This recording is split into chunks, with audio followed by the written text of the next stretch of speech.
Milton সমাদরের বিরুদ্ধে যে অভিযোগটা ছিল আপনারা বলেছেন, তাকে আমরা আজকে গ্রেপ্তার করেছি।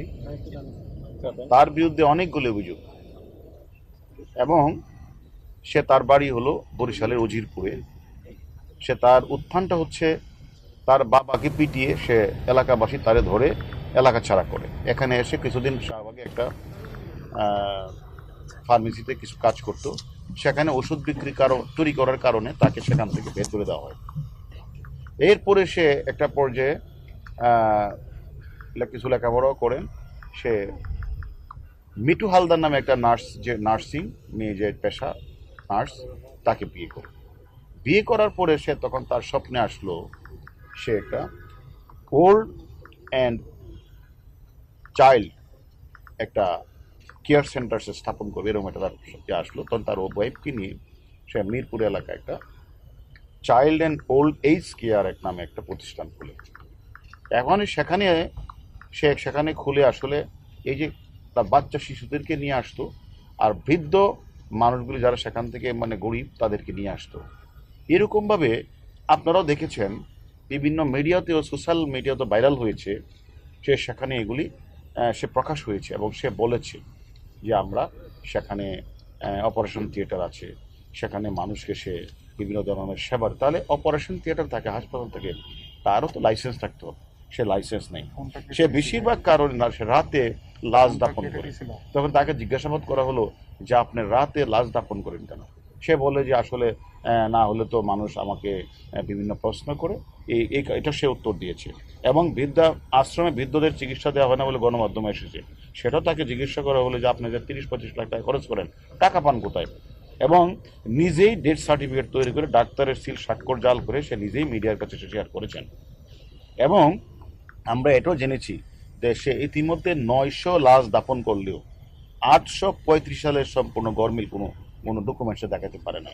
এবং তাকে জিজ্ঞাসাবাদ করলে যে তুমি এগুলি লাশগুলির পিছনে তোমার কারণ কি, লাশগুলি তুমি রাতে দাপন করো এগুলি, তখন কোনো এক সময় দেখা যায় যে সেখানে পাশে একটা মসজিদ ছিল, সেখান থেকে প্রশ্ন উঠেছে যে কিডনির পাশে সেখানে রক্তের দাগও রয়েছে। তাহলে তার বিরুদ্ধে অজস্র অভিযোগ, যে অভিযোগগুলি আমরা তাকে জিজ্ঞাসাবাদ করব যে লাশগুলি রাতে কেন উনি দাপন করতেন।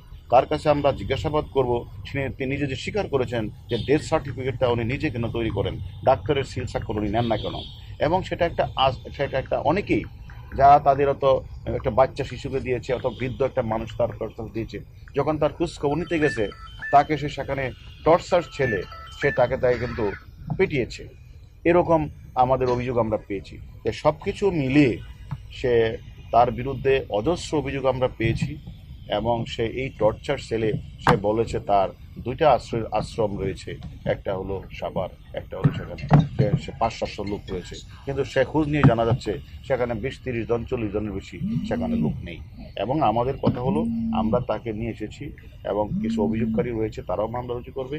আমরা তাদেরকে রিমান্ডে এনে জিজ্ঞাসাবাদ করব যে কত সংখ্যক মানুষ তার এনে চিকিৎসার জন্য গিয়েছিল, কত সংখ্যক মানুষ মারা গেল, সে কি আসলে এই সকল তার তথাকথিত থিয়েটার মানে ইয়ার নামে সে সেখান থেকে সে যে স্থাপন করেছেন সেখানে, যে তার ভিতরে সে যে অপারেশন থিয়েটার, সে অপারেশন থিয়েটারের মাধ্যমে সে সেখান থেকে কিডনি বিক্রি করেছেন কিনা আপনারা যে অভিযোগটা করেছেন সেটা আমরা তদন্ত করব। এবং কেন সে নিজে ডেথ সার্টিফিকেট নিজেই স্বাক্ষর দিয়ে তৈরি করেছেন, ডাক্তারের স্বাক্ষর কেন নেন নাই, সেটা আমরা খুঁজে বের করব।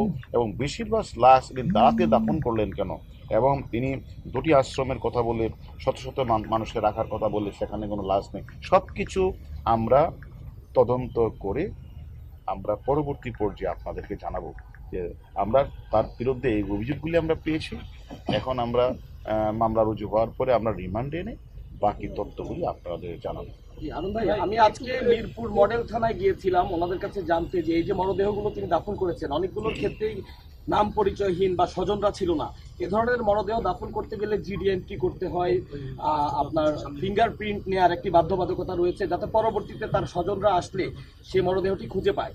তো মডেল থানায় আমরা গিয়েছিলাম, তারা বলেছেন যে একটি লাশের ক্ষেত্রেও এ ধরনের কোনো আইন তিনি মানেননি, অর্থাৎ তিনি নিজেই একটি আমরা এই ধরনের বিষয়গুলো মিডিয়াতে আসার কারণেই, জনমনে বিভিন্ন প্রশ্নের সম্মুখীনের কারণেই আমরা কিন্তু তাকে গ্রেপ্তার করেছি। এখন আমরা এই প্রশ্নগুলি উনি কেন উনি এই আইনগত প্রক্রিয়াগুলি সম্পন্ন করলেন না, রাতের অন্ধকারে উনি লাশগুলি দাফন করলেন এবং পরিবার পরিজন জানে না, তারা যখন জানতে যায় তাদের কেন তিনি পিঠালেন, আমরা সবকিছু তদন্তে নিয়ে আসবো। কারণ ভাই একটু পরিষ্কার করবেন আমাদের নিউজের ক্ষেত্রে যে ওনার নামে একটা সাভার থানায় মামলা ছিল, সেটাতে উনি জামিনে আছেন, আজকে উনি গ্রেপ্তার হলেন, স্পেসিফিক কিসে গ্রেপ্তার করলেন আর আরেকটা কোথায় থেকে গ্রেপ্তার করছেন? থার্ড বিষয়টা হচ্ছে যে আপনারা এই পাশে গ্রেপ্তার করছেন তার চাইল্ড অ্যান্ড ওল্ড যেটা যে কেয়ার, সেখান থেকে সব কাগজপত্র তার স্ত্রীরা সরিয়ে নিচ্ছে, তো সেখানে তো এটা আমরা আমরা আমরা আমাদের তদন্ত টিম সে কাজগুলি খোঁজ খবর নিচ্ছে, কাগজগুলি তার ওয়াইফকে আমরা জিজ্ঞাসাবাদ করব এবং কাগজগুলি আমরা উদ্ধার করব এবং তার বিরুদ্ধে একাধিক অভিযোগ আমাদের কাছে আসছে, এটি মামলা রুজু হবে, মামলা রুজু হওয়ার পরে আমরা রিমান্ডে আনবো, রিমান্ডে আনার পরে আপনারা যতগুলি প্রশ্ন করেছেন আমরাও যে অভিযোগগুলি পেয়েছি সেগুলো পুঙ্খানুপুঙ্খ তদন্ত করা হবে এবং আমি মনে করি সে যদি সত্যিকারভাবে এরকম কাজগুলি করে থাকে এটা জঘন্য অপরাধ, তাকে ছাড় দেওয়া হবে না। আর ভাই একটু স্পেসিফিক বললে এখন পর্যন্ত কি কি বিষয়গুলো একটু প্রমাণিত হয়েছে বা কোন কোন একটাও কি পেয়েছেন?